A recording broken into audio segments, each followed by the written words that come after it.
Ok, bonjour à tous.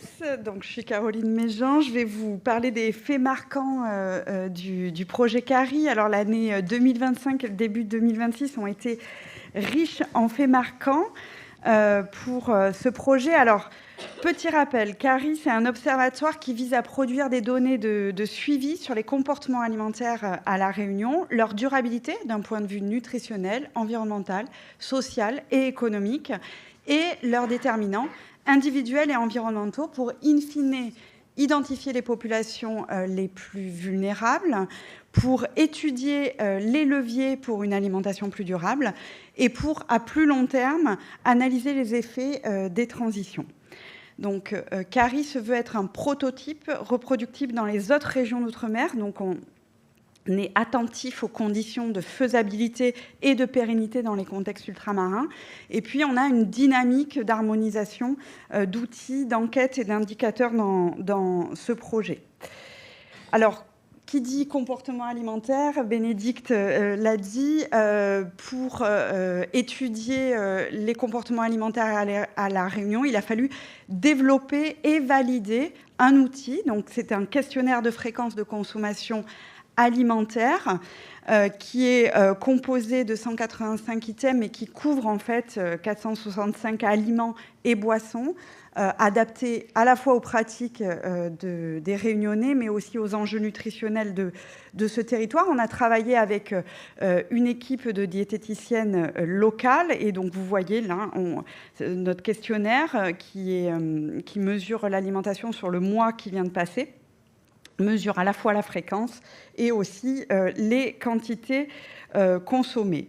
On a ensuite validé ce questionnaire auprès de 120 participants contre le gold standard utilisé en épidémiologie que sont les rappels de 24 heures. On a obtenu un niveau de validité acceptable et bon pour la majorité des nutriments et groupes d'aliments et un niveau de reproductibilité bon pour la grande majorité de nutriments et de groupes d'aliments.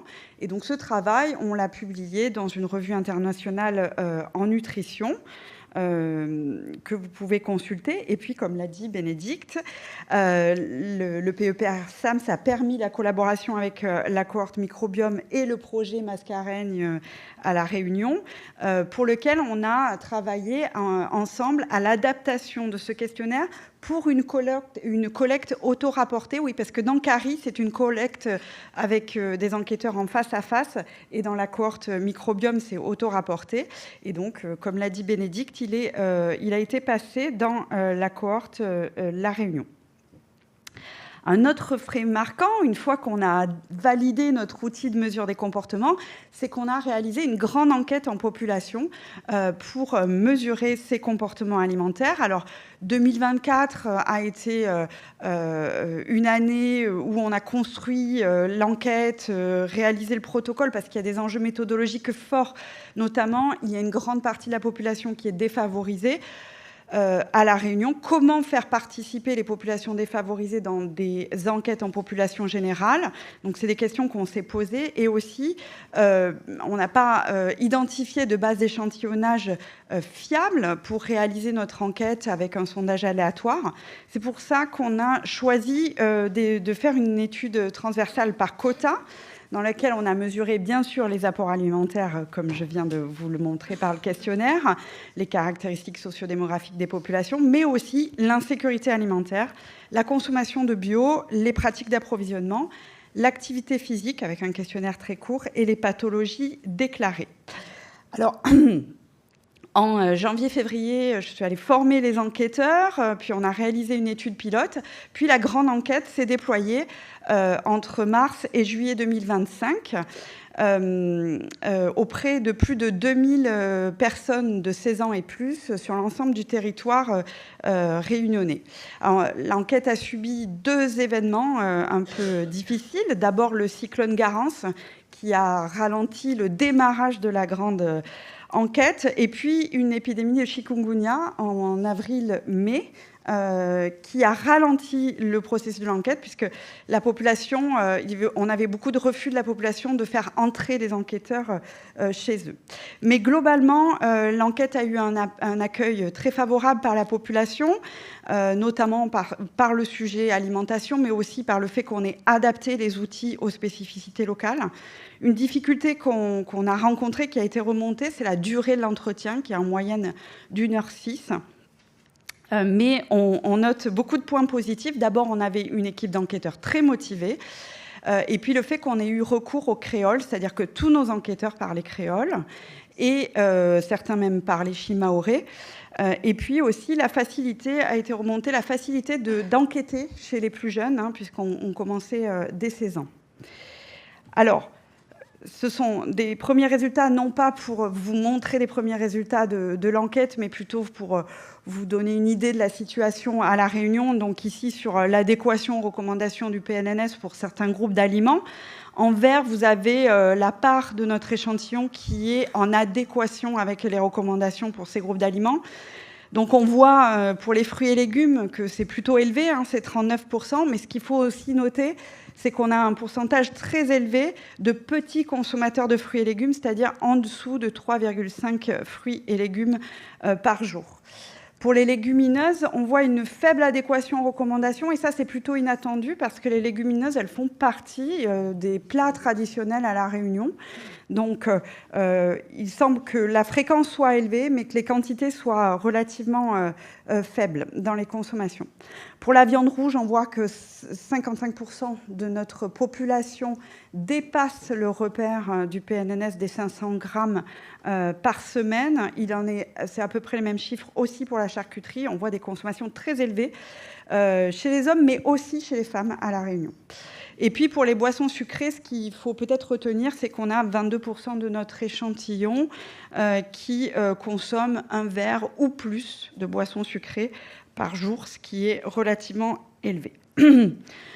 Quelques résultats rapides aussi sur l'insécurité alimentaire. Donc, on a plus d'un tiers de notre échantillon qui est en insécurité alimentaire, dont 10% en insécurité sévère, c'est-à-dire n'a pas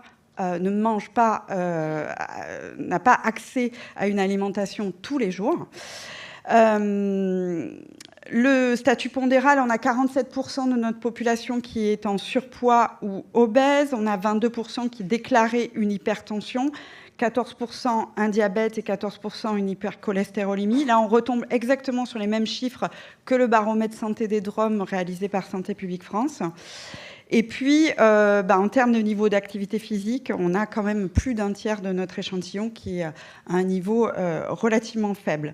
Un petit point sur l'activité physique qui n'est pas du tout au centre de CARI, hein, puisqu'on le mesurait par un court questionnaire, mais qui permet de développer une collaboration avec le Centre d'investigation clinique de La Réunion, qui démarre là maintenant sur les déterminants socio-économiques et socio-spatiaux associés à la pratique d'activité physique. Alors bien sûr, pour mesurer les apports nutritionnels, il nous faut aussi une table de composition nutritionnelle qu'on a adaptée à La Réunion. C'est l'équipe du SIQUAL de l'ANSES, Julie était là hier, qui a fait ce travail formidable. Donc pour tous les items et sous-items de notre questionnaire, elles ont produit des compositions nutritionnelles. Donc majoritairement, elles ont utilisé la table SIQUAL en faisant l'hypothèse qu'il n'y avait pas de différence entre l'hexagone, par exemple pour le saucisson, et la Réunion. Et puis, dans d'autres cas, elles sont allées chercher la littérature scientifique ou d'autres tables de composition nutritionnelle ou encore les données d'étiquetage. C'est le cas là ici. Pour le Poca, qui est un thé glacé très consommé à La Réunion, elles ont donc utilisé les données d'étiquetage sur le marché.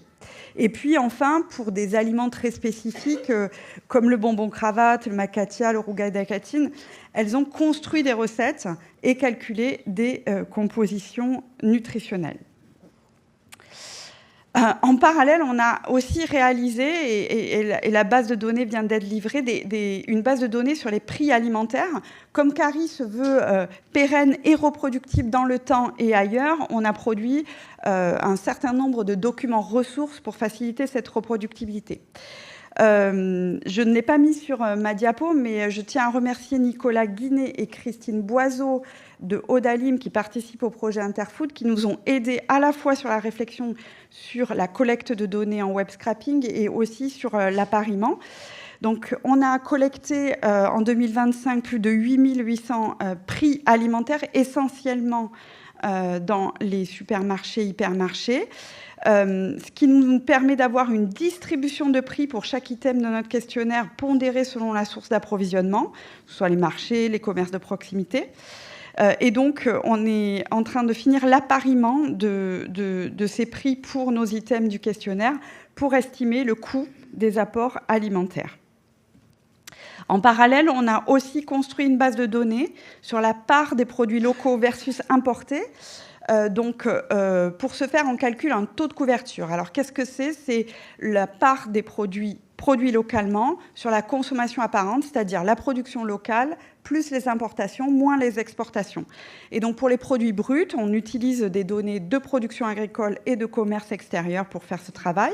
Et pour les produits transformés, eh bien, on a travaillé à partir d'entretiens avec les industriels locaux pour d'abord estimer la part des matières premières locales dans les produits qui sont transformés localement et aussi estimer la part des produits transformés localement dans la consommation.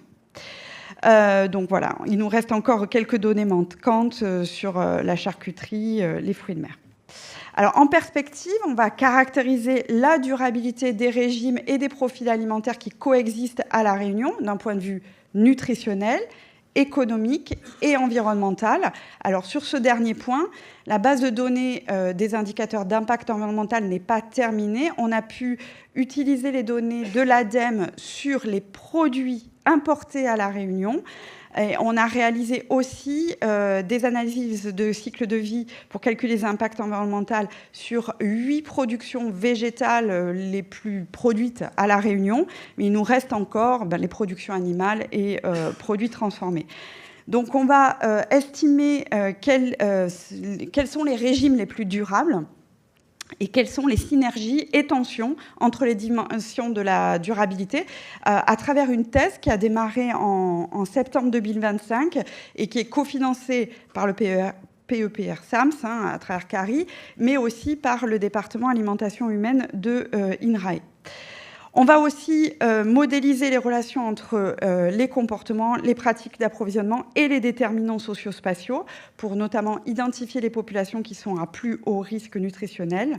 Et puis, on va travailler sur les environnements alimentaires.